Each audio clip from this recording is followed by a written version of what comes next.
Howdy, folks. I'm riding. We're back in the Jeep. We're back in the Jeep today. I'm riding America. So,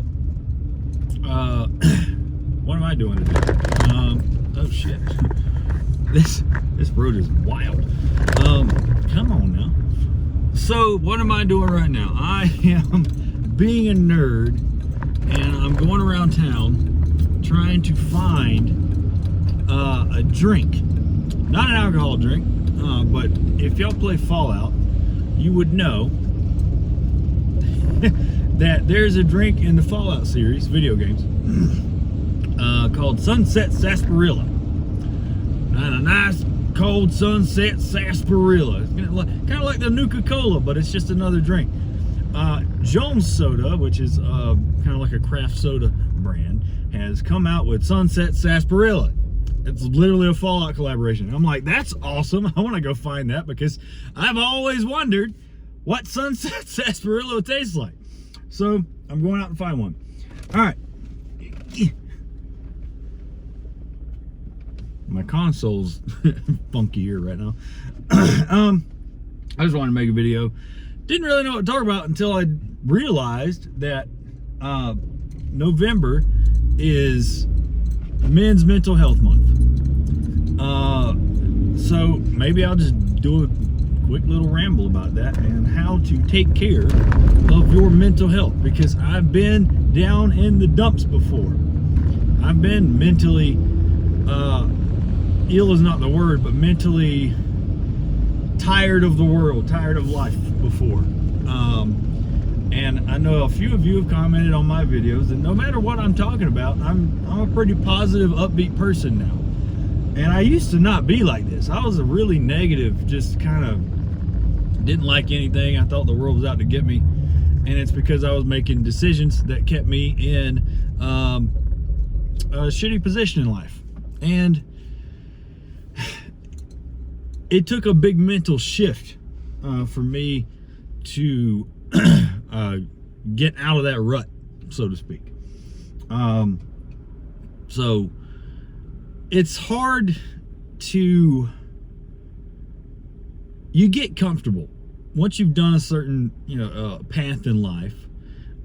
You get comfortable, and eventually you might realize that that path in life is not fulfilling, and that path might be actively working against your mental health. It could be a relationship, it could be a career, it could be where you live. For me, it was all three of those things. And it could be any number of things that are just working against you. And what really the first step is realizing that you are depressed. You are having mental health struggles. And the first step is recognizing that you do. The next step would be, either talking about it with somebody, which I did to an extent. I didn't go to therapy right away. Well, the first time I did. I've talked about this before, so I'm not going to go over it too much, but I did eventually go to therapy, and that let me recognize some things that were actively working against me mentally and even physically. And once you recognize those things and you can pinpoint what they are, you can work on trying to change it. For me, it was the relationship that I've been in. It was the place I lived in, which was at the time North Carolina. There just was no good work. And people say that money can't buy happiness. Well, obviously it can't buy happiness directly, but money can pay your bills and keep you comfortable. Money can allow you to get out of situations you don't want to be in. Money can allow you to pursue hobbies that you wouldn't otherwise be able to have if you didn't at least have a little bit of money. All hobbies aren't expensive. I've talked about this before on one of my past videos not long ago about how you need hobbies. Some hobbies are cheap or free. I have some expensive hobbies. Snowboarding, that's expensive as shit, man. Guitars can be expensive. It has been. Right now my guitars are cheap because those are the ones I played the most, I tried mountain biking. That was too expensive for me. I said no. Collecting vinyls, that can be expensive. I do collect some vinyls. I'm not collecting vinyls. I'm just buying the albums that I've listened throughout my life that I think are perfect albums, and those are the ones I'll buy on vinyl. So I'm getting there, you know, and even newer bands that I really like Bad Omens and I Prevail, stuff like that. I've got Michael Jackson's Thriller on the, yeah, I will turn that shit on Saturday while I'm trying to clean up. Billie Jean, not bad. Oh no, red. I had an orange light, and I was like trying to get through it, and there was a cop like right there. I'm like, go! But yeah, you see, I'm an upbeat person, and it's because I got out of that rut. That is probably the most insanely hard decision I've ever had to make in my life, and I had to make it twice. Because one was when I was married in North Carolina, and that's when I went to therapy, and I realized, now I went to therapy after, but I realized that you know, the relationship I was in was just not great. It was nothing. It wasn't a toxic relationship. It was nothing, you know. It was like we were like roommates, and that was hurting me mentally. And it was also the fact that I just could not make money. I was just broke all the fucking time, and obviously that's going to work against you. And it was part of that was where I lived, and the area I lived in. I did not like living in the Southeast with all those hurricanes and shit. So once I recognized that, I said, okay, my plan originally was just to move to Charlotte, but I said I need to get out of this region in general, because I hated the weather, I hated everything about it. I needed to get out of there. So I chose Pennsylvania. I moved up to Pennsylvania, and I ended up in a toxic relationship because I didn't take time for myself. I didn't take time to just find myself and get my hobbies back. So I poured everything I had into a woman who didn't appreciate anything, who took advantage of me and my money. And again, now that didn't actually get me to as low a point as I had been before, but once that relationship ended, I knew, I was like, okay, you know what? It's me time. It's screw everybody else. You know, I'm not cutting friends or anything like that out, but anybody who wasn't actively contributing to my life, or that I didn't just care about in general, they were out of my life at that point. It was done. I was done, you know. Did I go past where I need to go? No. And that's a big step, is, you know, recognizing you're having mental health struggles, talking about it, and maybe going to therapy for it, talking to a friend, however you need to do it. And then the biggest step you could probably take is going to be cutting out the toxicity, cutting out the dead weight in your life. Now, it's going to be hard if you got a family. I had a family. I left because we had already separated, but then I moved out of the region. For, you know, I've talked about this. I don't want to talk about it again. That was hard, and it's going to be the hardest part, if you can, is cutting out toxic people, or at least trying to have conversations with somebody who is acting in a toxic way, or treating you wrong, or taking advantage of you. Have a conversation with that person. You got to bring this stuff up and talk about it. If they don't want to hear you out, they just shut you down, then that's somebody you need to get away from, period. There's no negotiating with it. I'm here at Smith's. That's where I'm hoping I'll find my Jones soda. So I'll keep talking for a little bit more. I left my coffee in here last night. Let's try that. See how it tastes.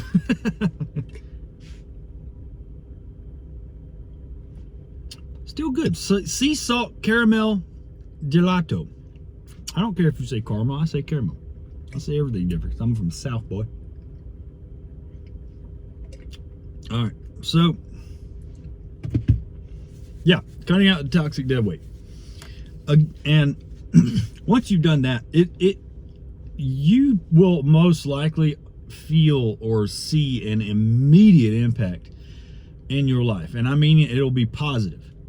You'll feel better. You won't feel dragged down by people, dragged down, however you say it. You won't feel dragged down by people who were holding you back, or treating you wrongly, or even abusing you. You will feel immediate impact on your mental state if you do that. So cut out toxic people. Next step is focusing on you. It's not being selfish to focus on yourself. It's not, because if you're drowning, how are you going to help somebody else if you're drowning too?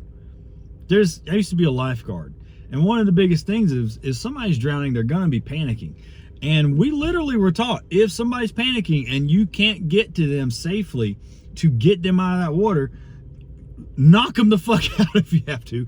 Do whatever you need to do to get them safely out of the water without them dragging you down too. So you have to focus on yourself. If you are drowning, you can't save anybody else. You can't help anybody else. You got to help yourself first. When you're on an airplane, what do they say? If the masks come down, the oxygen mask, put your mask on first before helping someone else. Because if you pass out, now you both die. The metaphor is not too far off from what you should literally do, is help yourself. Help yourself. And helping yourself means focusing on you, making sure that you are able to make enough money, if you can, to be comfortable yourself. Get your hobbies. Find out who you really are. Find out what you actually like.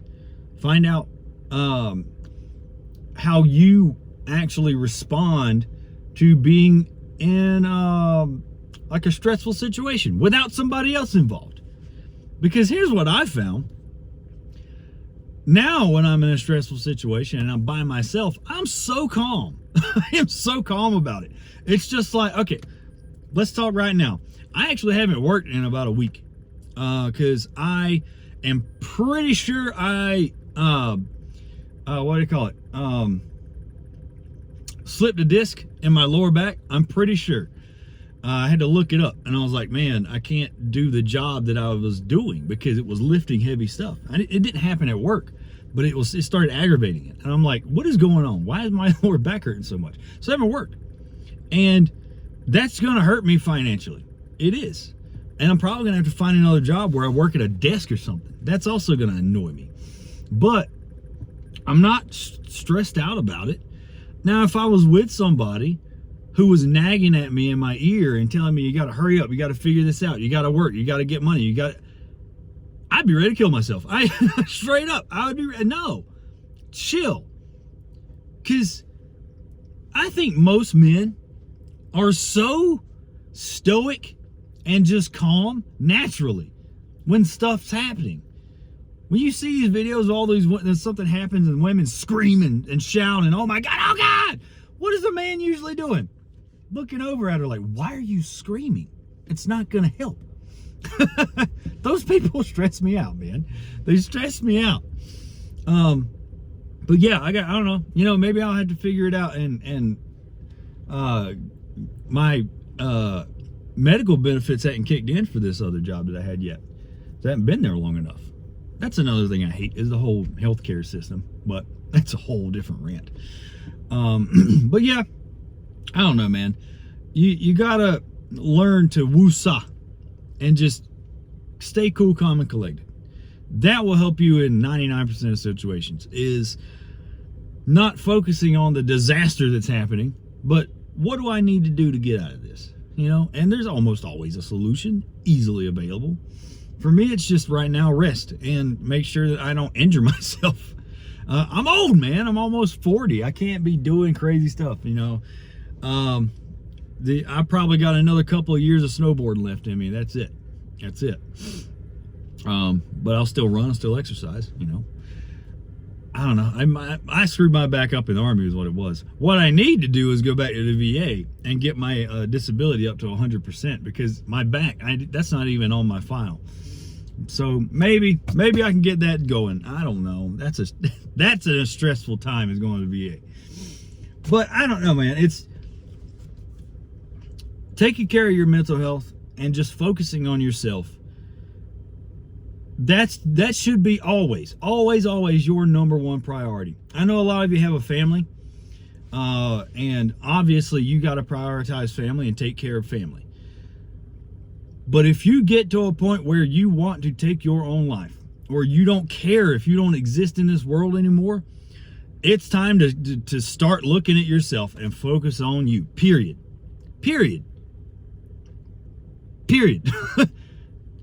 Nothing else matters at that point. And you need to talk to people and be like, look, I got to focus on my mental health. I'm not cutting you out, but I got to focus on me for a second. And if somebody's got a fucking problem with that, they are the problem. If somebody has a problem with you working on your mental health, if you need to take a step back and shut yourself off or get away from the life that you're in at the moment, take a vacation if you can afford it. You know, go out in the woods, just chill, get it in nature. It will help you. Me living out here in the mountains, I live in the Rocky Mountains now. Every time I look out the window, I get happy because I love the mountains. That's why I moved here. And I go out and I hike as much as I can, you know, and that just helps me so much mentally. It just makes me happy. I don't know, man. Like, the only thing I think that I need to get back as far as like a hobby was filmmaking. I sold all my stuff during COVID, but I really want to get a drone, a camera, and some audio gear and start making short films and music videos. And I think I'm going to try to get into real estate videography. That's something I know I can make money doing because that's what I did back in North Carolina, and I did make decent money when I was doing it. So I'm still working on things, you know, and if you've been following my channel and also my trucking channel, you've seen that I've lived like 3 different lifetimes in the past 5 years. It's crazy. It's crazy. I've had to reinvent my life twice in the last 5 years. It happens. Most of you, if you're young, you're going to have to reinvent your life. And people look down on it. They call, oh, midlife crisis. No, this is somebody, usually you get to about your 30s and 40s and you realize what you've been doing is not for you. That's not a midlife crisis. That's you realizing that you got to make a change. Now, if you just start buying a motorcycle and, you know, trying to be cool again, that's a midlife crisis. But no, some people, you pick the right thing, you stay in the career for your entire life, you're happy. Some people pick something, and then 20 years down the road, you're like, fuck, man, I hate this. Change. Do something different. I didn't want to be in trucking for more than 5 years. I'm coming up on my 8th year. And I know it's hurt my physical health because that's just trucking. So I have to start thinking about, how do I get out of this? And if I do stay in trucking, I would like to be an instructor. I actually just applied to be a CDL instructor. I would like to teach. That's what I wanted to do before I got into trucking. So if that happens, cool. That's a job I want. I think I would be happy in that job. So that's just me talking and rambling. And, you know, taking care of your mental health is important. It should be your #1 priority. If it's not, make it. I'm gonna go find my sunset sarsaparilla. Go have a good one.